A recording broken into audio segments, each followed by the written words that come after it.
부모님이 일찍 돌아가신 후 선생님과 살고 있는 남주 하목. 结婚的事情以后再考虑考虑，我们见面再说。 하목은 선생님한테 남자가 생긴 게 마음에 들지 않아 성질을 부립니다. 你声音开那么大呀？ 이때 또 한 번의 전화가 걸려오고 급하게 밖을 쳐다본 하목은 한 남자를 발견합니다. 선생님이 그 남자를 만나러 간다고 생각한 하목은 你去干嘛？老师去给你买药。 그녀를 의심하고 그녀는 하목을 안심시키죠. 그래도 불안했던 하목은 선생님을 뒤따라가는데 생선 사는 걸 확인하고 급히 그녀의 반지를 훔쳐서 다락방으로 숨습니다. 夏诺，你再不下来，我生气了啊！ 아이가 내려올 생각을 하지 않자 포기한 선생님은 그냥 들어가려는데 수상한 남자가 놀라오고 문을 여는 선생님의 모습을 확인한 남자가 갑자기 되돌아오는데 한편 경찰이 된 지 딱 1년 지난 냉소병. 꿈 많은 그였지만 아직 인정을 받지 못하는 것 같습니다. 你干什么呀？我叫你了吗？啊！再说你个搞后勤的，搞什么乱啊？师傅说我今天可以出警，别给我添乱了啊！ 풀죽어 있는 그를 위로하는 怎么样 동료는 ？没事，以后出警机会多的是啊。 자신의 호신 부적을 接 선물하는데 我偶像， 때마침 신고 전화가 들어오고 喂，你好，海州市刑警支队。喂，红庄路印刷厂小区出事了，什么？你们赶紧来，也许还有机会。 급하게 출동하는 두 경찰과 경찰이 출동한 걸 확인하고 다시 다락방에 숨는 하목. 2天约3零2有情况。 그가 동료에게 지원 요청하는 사이 범인은 이미 많은 일을 벌이는데 조심히 집으로 들어가는 경찰 냉소병.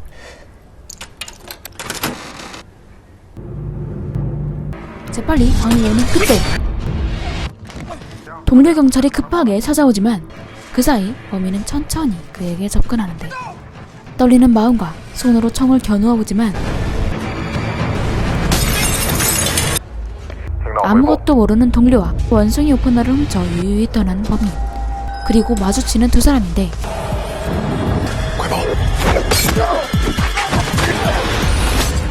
정신 차린 냉소병은 급하게 밖으로 나왔다가 자신의 동료가 살해당한 모습을 보게 됩니다. 동료의 죽음에 그가 할 수 있는 것. 그리고 유유히 빠져나가는 범인. 右后颈一个针眼，左手动脉切开了。 경찰들은 범인이 일부러 신고했다고 他 생각하고 为什么要报警？ 我觉得这是挑衅。 사방으로 범인을 찾기 시작하는데 说犯罪嫌疑人的右手上布满了陈旧的伤痕。 이때 한 소녀도 우연히 범인의 용모차기를 듣고 他右手的这个部位有明显的烫伤。好， 희한하게 반응합니다. 这可以给我1份吗？ 好，可以。 과연 범인과 그녀는 무슨 사이일까요? 동료의 죽음이 마치 자신 때문인 것 같은 냉소병. 从警第一天起就跟着我，我可把他郑重交给你了。 동료의 억울한 죽음을 떠올리며 정신을 잃기 전 마지막으로 봤던 알람 시계를 그리는 냉소병. 당당히 경찰서로 돌아가지만 그곳에는 자신을 원망하는 또 한 명의 어린아이가 있습니다. 그 아이가 신경 쓰여 병실로 찾아가 보는데 别害怕，叔叔是警察。我看见进去了，你是拿着枪进去，为什么不开枪打死坏人？为什么？ 그에 대한 원망이 가득한 소년 하목입니다. 相信叔叔，只有我见过他那双眼睛。我跟你保证，我会亲手抓到你。他是空着手进去的吗？ 하목은 냉소병이 총을 들고 들어갔다는 비밀을 지켜주지만 16년이 흐르도록 범인은 잡지 못했고 죄책감에 냉소병은 시달립니다. 不能再找背时负罪感活下去了。有些人没有负罪感，活不下去了。 그리고 여전히 깨어나지 못하는 꿈을 꾸는 한 사람. 그가 돌아왔습니다. 여러분 안녕하세요, 지엘입니다. 제가 오늘 여러분들에게 소개해드릴 작품은요, 谁是凶手라는 작품인데 역시 재밌는 작품은 다들 알아보신다고 이제 엄청 중국에서는 엄청 핫하더라고요. 다 같이 막 누가 범인일까 이러면서 막 의견 공유하고 막 분석하고 하는데 너무 재밌더라고요. 오히려 얘기하고 수다 떠니까 더 재밌는 거예요. 심지어 이 드라마 OST 가사까지 분석하신 분도 계셨어요. 그러면 우리 이제 기본적인 이 드라마 정보부터 말씀을 드릴게요. 우리 드라마 속 남주 같은 경우는요, 엄마처럼 따랐던 선생님의 죽음을 목격을 하죠. 그리고 난 후에 17년 만에 다시 돌아오는데 외상 후 스트레스 장애를 겪고 있는 건지 손도 막 떨기도 하고요. 완벽하게 뭐 정상이라고 표현한 것도 그렇지만 사고 전과 똑같지는 않습니다. 그의 그 모습이. 근데 이런 그가 어떻게 경찰 시험에 합격을 했을까? 너무 이상하죠? 뭐 속인 건가? 8화까지 보시면 네, 알 수 있습니다. 우리 여주 같은 경우는요, 정신과 의사입니다. 굉장히 신기한 의사예요. 이분한테 치료를 받기만 하면은 더 이상해집니다. 그래가지고 이런 말도 나오죠. 治愈라는 말 자체가 원래는 그냥 치유하다, 치료하다라는 의미예요. 근데 이 한자를 바꿨어요. 그래서 우울증의 위를 써가지고 치료를 받으면 받을수록 우울증에 이르는 害怕了。 그 우울증에 다다르게 하는 그 의사의 외모가 굉장히 아름다워서 미친듯이 아름답기 때문에 치유 여신이라고. 别害怕，我保护你。 저는 이 작품에서 일단 조라영님의 연기가 굉장히 돋보였어요. 그 외모가 엄청 선하신 분이잖아요. 그렇게 선한 인상에 굉장히 쎄한 느낌을 주실 수 있다는 거. 아빠가 살인자일지도 모른다는 생각, 아빠의 죄를 덮으려고 하고 그렇게 하면 할수록 그녀는 점점 더 돌이킬 수 없는 그런 길을 걷게 됩니다. 드라마를 보시면 여러 가지 이제 단서들이나 숨겨진 게 보이기 시작하는데요. 여기부터는 뭐 드라마 조금이라도 보신 분들이 보시면 더 재밌을 것 같아요.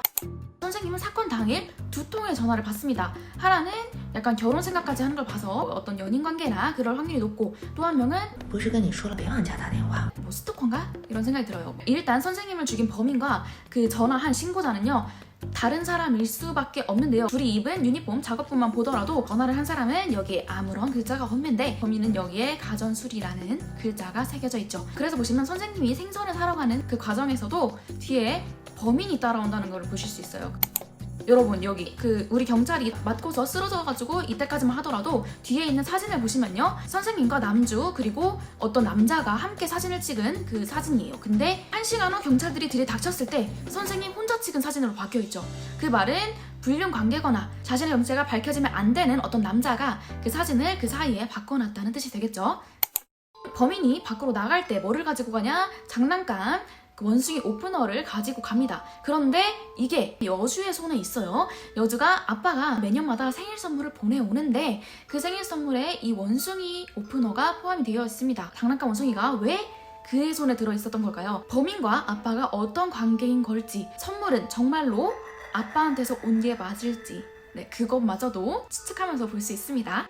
사진사가 조금 이상했던 게 사진 찾으러 갔는데 대낮인데, 벌건 대낮인데 문을 닫았어요. 그리고 그녀가 받은 그 사진에는요, 빨간 지문이 묻어 있습니다. 이게 피일까요?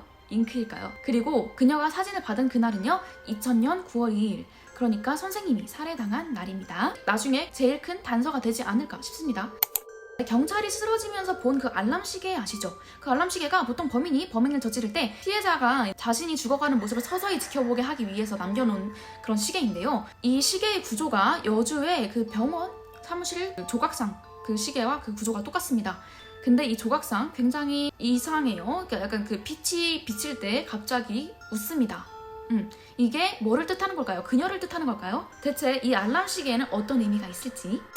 초반 그 OST 나올 때 보면은요, 사람 2명이 있어요. 근데 똑같은 남자, 얼굴이 똑같은 남자인데 둘이 다른 물건 들고 있죠. 한 명은 의사 가운을 입었는데 뭐 벽돌 같은 뭔지 모르겠어요. 그런 걸 들고 있고, 다른 한 명은 어떤 범죄자를 의미하는 건지 모르겠지만 그런 옷을 입고 있는데 범행의 무기가 될 수 있는 주사기를 들고 있죠. 그래서 이게 다른 두 사람을 뜻하는 건지 아니면 이중인격을 뜻하는 건지, 제가 봤을 때는 약간 다른 두 사람 쌍둥이를 뜻하는 건가 싶기도 합니다. 이렇게 드라마 초반 부분에 이렇게 OST 나올 때 휙휙 넘기신 분들도 꽤 많으실 것 같은데 여기에 숨겨진 것들이 꽤 많다는 거. 그래서 집안 보시면 범인이 2명인가 싶을 정도로 신발이 2켤레가 있어요. 그리고 그 액자 속 그 남자와 찍은 사진이 깨져 있죠. 깨져 있습니다. 과연 범인은 누구일까요? 여러분들은 범인 누구라고 생각하세요?